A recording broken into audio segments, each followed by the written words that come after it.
নবাব ওয়াজেদ আলী শাহর শহর লখনৌ।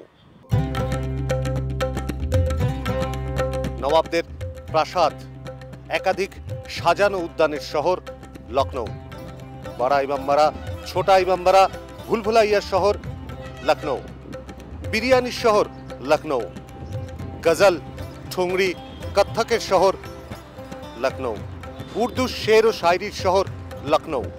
কিন্তু আজকের লখনৌর পরিচয় কিন্তু আরও একটা, সেটা হচ্ছে পার্কের লখনৌ। মুলায়ম সিং শুরু করেছিলেন এক সময় পার্ক লোহিয়ার নামে, আর তারপর আম্বেদকরের নামে পার্ক মায়াবতীর জমানায়। এই আমার পেছনেই রয়েছে সেই পার্ক, যেখানে কাশিরামের সঙ্গে মূর্তি রয়েছে স্বয়ং মায়াবতীর, রয়েছে তার দলের প্রতীক একাধিক হাতিও। সে সমস্ত কিছুই আজকে ঢাকা পড়েছে প্লাস্টিকের চাদরে। নির্বাচনী নিয়মবিধিতে ঢাকা পড়েছে সমস্ত মূর্তি। এই নিয়েই উত্তাল এখন উত্তরপ্রদেশের রাজনীতি। আর সেই রাজনীতির হাল হকিকত জানতেই আমরা শুরু করেছি আমাদের উত্তরপ্রদেশ যাত্রা এই লখনৌ থেকে। আমরা খোঁজবার চেষ্টা করব কি সেই রাজনৈতিক পরিস্থিতি যা এই মুহূর্তে উত্তরপ্রদেশকে উদ্বেলিত করে রেখেছে।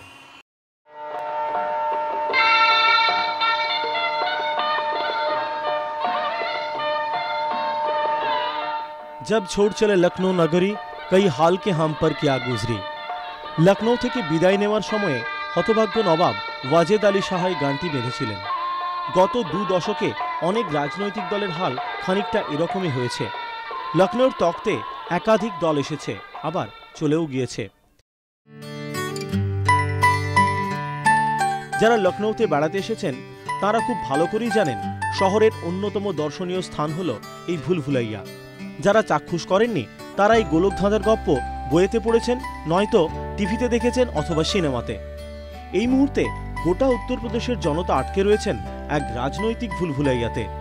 বিএসপি, এসপি, কংগ্রেস, বিজেপি, ব্রাফা, দলিত মুসলিম, বিনে পয়সায় ল্যাপটপ, মায়াবতীর পার্কের হাতি। সত্যি ভুলভুলাইয়াই তো বটে। जनता परिवर्तन चाह रही है, क्योंकि जो जनता का पैसा है वो जनता के लिए खर्च नहीं होता है।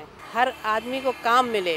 बेरोजगारी है, पढ़ लिख के लड़के निकल रहे हैं लेकिन उन्हें काम नहीं है। 24 আকবর রোড জাতীয় কংগ্রেসের সদর দপ্তরের পরে কংগ্রেসের সবচেয়ে জমজমাট অফিস একটা সময় পর্যন্ত ছিল এই নেহেরু ভবন, উত্তরপ্রদেশ কংগ্রেসের সদর দপ্তর। কিন্তু 89 এর পর থেকে ধীরে ধীরে ছবিটা পাল্টাতে থাকে, প্রায় সাইনবোর্ডে পরিণত হওয়ার দিকে এগোতে থাকে কংগ্রেস। এবার বিধানসভা নির্বাচনে ঘুরে বেড়াচ্ছেন রাহুল গান্ধী গ্রামে গ্রামান্তরে। পারবেন কি তিনি ছবিটা বদলাতে? কতটা উৎসাহ উদ্দীপনা জন্ম নিয়েছে কাंग्रेसের ভেতরে। खुद हम सरकार बनाएंगे इतना हमें विश्वास है, क्योंकि अब जनता सब मुद्दे जाति धर्म सब बातें भूल करके जो लोग लगाते थे, अब पुनः उत्तर प्रदेश देश के साथ विकास की पटरी पर आ रहा है और उसके मुख्य मुद्दा विकास हो गया है। মায়াবতীর বিরুদ্ধে অভিযোগ প্রচুর, তবে নালিশ যেমন আছে তেমন আছে সহানুভূতিও। আর এ কারণেই এখনো এমন অনেক মানুষ আছেন যারা কিছুই পাননি, তবুও থাকবেন মায়াবতীর পাশেই। মায়া জাল বলে কথা, যিনি কারু বিটিয়া আবার কারু বহন। বিএসপি অফিসের সামনে ভিড় করে থাকেন তারাই। हम वफा करके भी तन्हा रह गए, दिल के अरमां आंसुओं में बह गए साहब। आज तक हमें कुछ नहीं मिला, लेकिन फिर भी हम उनके साथ रहेंगे। ভোট আসে, ভোট যায়। ক্ষমতার টুপি মাথায় পরে নেতারা ভুলে যান আম আদমির কথা। ভোটের আগে যে আলো ভোটদাতাদের উপর ফোকাস করা থাকে, ভোটের পর সেটা সরে যেতেই নেমে আসা অন্ধকার। হজরতগঞ্জ মার্কেট এলাকায় ঘুরতে ঘুরতে দেখা হয়ে গেল এমনই একজনের সঙ্গে, চাঁদবাবু। একসময় মুলায়ম সিং যাদবের গাড়ির চালক ছিলেন, বর্তমানে পক্ষাঘাতগ্রস্ত। মুলায়ম মনেও রাখেননি, তাই এখন বিএসপির সমর্থক ইনি। क्योंकि मैं हमेशा सेवा मैं मुलायम सिंह की करता था, उन्होंने हमको दांव दिया और हाथी की सरकार ने हमको घर दिया बढ़िया। इस बार भैया तो मैं तो हाथी का बटन दबाऊंगा। এমনই অনেক চাঁদবাবু ছড়িয়ে ছিটিয়ে রয়েছে লখনৌর রাস্তায়। কেউ প্রকাশ্যে, কেউ বা আবার গোপনে মনস্থ করে ফেলেছেন এবার কোন দলকে দিবেন নিজের মূল্যবান ভোট। তাদের প্রত্যেকেরই অনুমান মায়াজালের বিদায় ঘণ্টা বেজেই গিয়েছে। লখনৌর গদি এবার যাচ্ছে সমাজবাদী পার্টি সুপ্রিমো মুলায়ম সিংয়ের হাতেই। কিন্তু সেক্ষেত্রে মুখ্যমন্ত্রী হবেন কে? খোদ মুলায়ম নাকি পুত্র অখিলেশ? সে ব্যাপারে অবশ্য সাসপেন্স বজায় রেখেছেন মুলায়ম। और जनता तय कर चुकी है कि समाजवादी पार्टी की सरकार बनाएंगे। नेक्स्ट सीएम यूपी का कौन बन रहा है, मुलायम सिंह जी या अखिलेश सिंह जी? उनको भी बहुत लोग आप जानते हैं प्यार करते हैं इधर में। वैसे तो ये सवाल पूछा नहीं चाहिए था, अगर पूछ ही दिया है तो विधायक चुन करके आएंगे, वो तय करें। পুরাণে আছে অযোধ্যার সিংহাসনে বসার পর ভাই লক্ষণকে রামচন্দ্র আদেশ দিয়েছিলেন অযোধ্যার পাশে নতুন করে জনবসতি গড়ে তোলার। দাদার আদেশেই লক্ষণ গড়ে তোলেন নতুন শহর, পরবর্তীকালে যার নাম হয় লক্ষণপুর। ঐতিহাসিকদের একাংশের অনুমান মহাকাব্যের যুগের সেই নগরী আজকের লখনৌ। গোটা শহরকে আগলে রেখে বয়ে চলেছে গোমতী নদী। পরে মুঘল যুগেও সুলতানদের অন্যতম প্রিয় এলাকা ছিল লখনৌ। বিরিয়ানির শহর, চিকনের কাজ। শহরের এখানে ওখানে ছড়িয়ে ছিটিয়ে রয়েছে নবাবদের প্রাসাদ আর বহু প্রাচীন হাভেলি।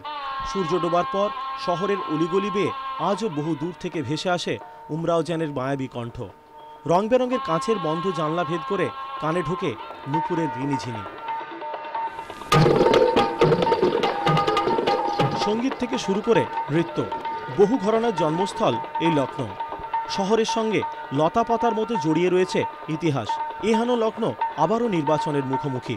ভোট আসে, ভোট যায়, কিন্তু দিনের শেষে থেকে যায় সেই ইতিহাসটুকুই, অমলিন, অবিনশ্বর। এই মুহূর্তে আমি দাঁড়িয়ে রয়েছি উত্তরপ্রদেশ বিধানসভার ঠিক সামনে। এই বিধানসভার ভাগ্য পরীক্ষা শুরু হবে 8ই ফেব্রুয়ারি থেকে। ফলাফল জানা যাবে 6ই মার্চ।